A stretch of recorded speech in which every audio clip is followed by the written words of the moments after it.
Welcome back. ఎస్జెక్స్ Nifty సుమారుగా 10 పాయింట్ల నష్టంతో ట్రేడ్ అవుతోంది. నెక్స్ట్ కాలర్ హరిప్రసాద్ లైన్ లో ఉన్నారు. హలో హరిప్రసాద్ గారు చెప్పండి. Good morning sir. Good morning. Sir అది నేను సెల్బ్రేట్ ఇండస్ట్రీస్ 100 షేర్స్ తీసుకున్నానండి. ఓకే అండి. 100 షేర్స్ దానికి బోనస్ ఇష్యూ చేశారు. బోనస్ ఇష్యూ 1:1 ఇష్యూ చేశారు. కానీ దానికి మళ్ళీ దాని తర్వాత ఇంకో వేరే అంటే రేషియో ఏమైనా అనుకోవచ్చు. అది మాత్రం ఏమైనా అది రాలేదండి. దాని గురించి కొంచెం చెప్పాలి. స్టాక్ స్ప్లిట్ కూడా అనౌన్స్ చేయడం జరిగిందండి స్టెర్లైట్ ఇండస్ట్రీస్.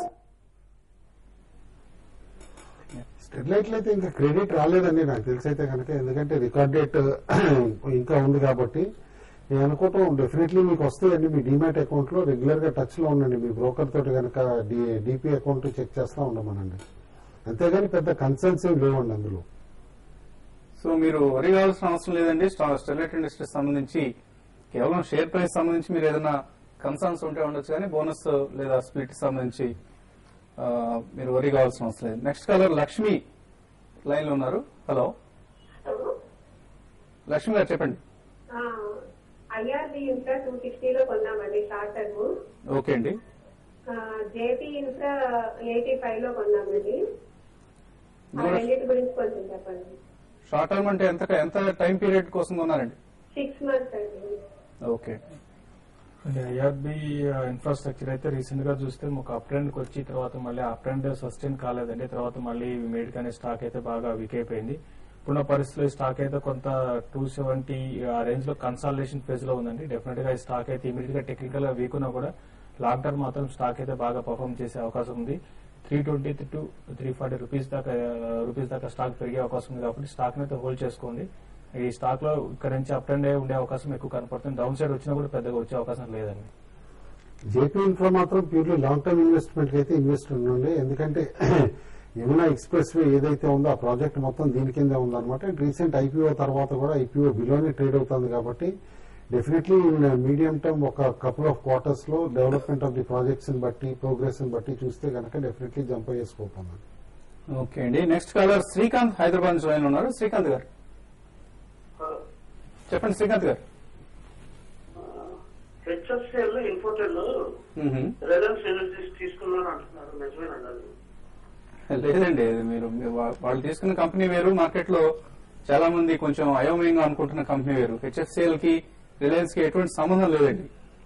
అసలు కనెక్షన్ లేదండి. ఇన్ఫోటెల్ ఏదైతే బ్రాడ్బ్యాండ్ కి బిడ్ చేసిందో అది నాతా ఫ్యామిలీది వేరే కన్సర్న్ అనమాట. అయితే చాలా మంది ఆ రోజు ఇన్ఫోటెల్ రిలయన్స్ కొన్నది అని అంటే కనుక హెచ్ఎఫ్సిఎల్ ఇన్ఫోటెల్ లో హైట్ అండ్ యాక్టివిటీ చూసాం. ఎప్పుడు లేనట్టు వాల్యూమ్స్ కూడా 25-30 టైమ్స్ హయ్యర్ వాల్యూమ్స్ అవ్వటం, ఇది కూడా దీనికి దానికి కనెక్షన్ లేదండి.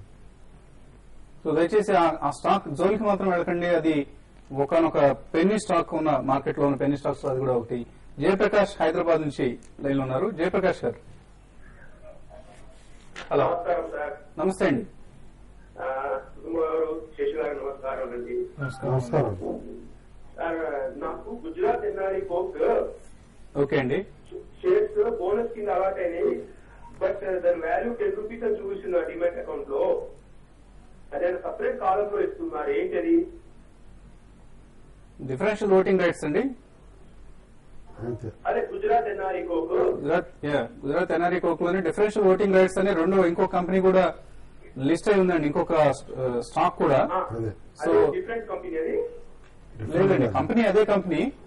బట్ దీనిలో ఏంటంటే మీకు ఓటింగ్ రైట్స్ తక్కువ ఉంటాయండి. ఓటింగ్ రైట్స్ లేకుండా ఉండే షేర్లు ఇవి. దానికోసం అని చెప్పేసి ఆ స్టాక్ ప్రైస్ కూడా కొంచెం తేడాగా ట్రేడ్ అవుతుంది. అవునండి, మీకు అది డిస్కౌంట్ లో ట్రేడ్ అవుతుందండి. ఎందుకంటే 3 కంపెనీస్ ఆల్రెడీ ఇట్లా డిఫరెన్షియల్ ఓటింగ్ రైట్స్ ఇష్యూ చేసి, Tata Motors, future capital and ఇదనమాట గుజరాత్ ఎన్ఆర్ఈ కోక్ కూడా. మీకు ఇందులో ఏంటంటే క్లియర్ డిస్టింక్షన్ ఉంటుందన్నమాట. ఈ అన్ని దీనికి ఫీచర్స్ కి అవైలబుల్ ఉంటుంది ఈ stock. But only thing you won't have voting rights in the AGM అనమాట. కాబట్టి డివిడెండ్ కి ఎలిజిబిలిటీ ఉంటుంది, బోనస్ కి ఎలిజిబిలిటీ ఉంటుంది, అదర్ ఎనీ కార్పొరేట్ డెవలప్మెంట్స్ ఉంటే ఎలిజిబిలిటీ ఉంటుంది. కాబట్టి you will not be eligible only for voting rights. అందుకే డిఫరెన్షియల్ ఓటింగ్ రైట్ అని చెప్పేసి అని అంటారు అనమాట. డివిఆర్సి సెపరేట్ గా ట్రేడ్ అవుతాయి. మీరు ఎన్ఎస్సి వెబ్సైట్ లో కూడా మీరు చూస్తే కనుక డివిఆర్స్ సెపరేట్ గా మీకు లిస్ట్ అవ్వటం, దాని ట్రేడింగ్ ప్యాటర్న్ కూడా మీరు చూడొచ్చు.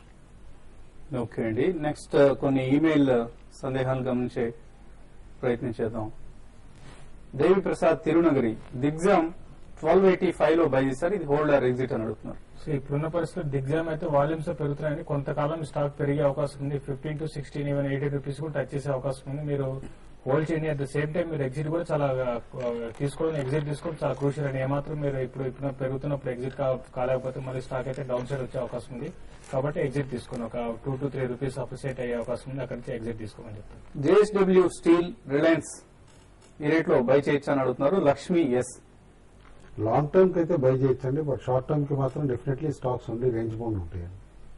సో లాంగ్ టర్మ్ ఉద్దేశంతో అయితేనే తీసుకోండి. కనకలక్ష్మి గారు ఈ both the stocks JSW steel అయినా రిలయన్స్ అయినా కూడా. నెట్టెం సురేష్ నరసరావుపేట నుంచి అడుగుతున్నారు. బలరాంపూర్ చిని హోల్డ్ చేస్తున్నారు, ఇది 90 to 50 లో హోల్డ్ చేస్తున్నారు, ఇందులో హోల్డ్ ఆర్ ఎగ్జిట్ అని అడుగుతున్నారు. ఇమీడియట్ గా అయితే బలంపూర్ చిన్నీలో ఒక అప్ ట్రెండ్ వస్తుందండి. డెఫినెట్ గా స్టాక్ కొంత కన్సాలిడేట్ అయ్యి అప్ ట్రెండ్ కొనసాగే అవకాశం ఉంది. కాకపోతే డిక్లైన్స్ లో మళ్ళీ ఇక మీరు బై చేసుకోవచ్చు. ఆల్రెడీ మీరు లాస్ లో ఉన్నారు కాబట్టి ఇక డిక్లైన్స్ లో బై చేసుకోండి. 95 to 100 రూపీస్ ఈ స్టాక్ మీకు షార్ట్ టర్మ్ లో వచ్చే అవకాశం ఉంది. ఓకే అండి, మెహర్ కుమార్ రెడ్డి అడుగుతున్నారు. థామస్ కుక్ 78 లో బై చేస్తారు, లాంగ్ టర్మ్ కోసం హోల్డ్ ఆర్ ఎగ్జిట్ అని అడుగుతున్నారు. హోల్డ్ అండి definitely. So Thomas cook definite గా హోల్డ్ చేయండి, మంచి రిటర్న్స్ వచ్చే అవకాశం ఉంది మీకు. దేవేందర్ రెడ్డి వరంగల్ నుంచి అడుగుతున్నారు. యూనియన్ బ్యాంక్ 318 లో బై చేస్తారు, ఎటువంటి సలహా ఇస్తారు? ఒకటే నేను ఎక్స్ట్రీమ్ షార్ట్ టర్మ్ చూస్తే కనుక క్రెడిట్ పాలసీ వచ్చే వరకు బ్యాంక్స్ కొంచెం రేంజ్ బౌండ్ ఉండొచ్చండి విత్ వీకెస్ట్ ట్రెండ్. ఎందుకంటే సేవింగ్స్ బ్యాంక్ ఇంట్రెస్ట్ రేట్స్ కనుక పెంచితే కనుక అంటే ఫ్రీడమ్ ఇచ్చేసి బ్యాంకులు పెంచుకోవచ్చు అంటే నెట్ ఇంట్రెస్ట్ మార్జిన్స్ ఎఫెక్ట్ అవ్వచ్చు అనే కన్సర్న్ వస్తుంది.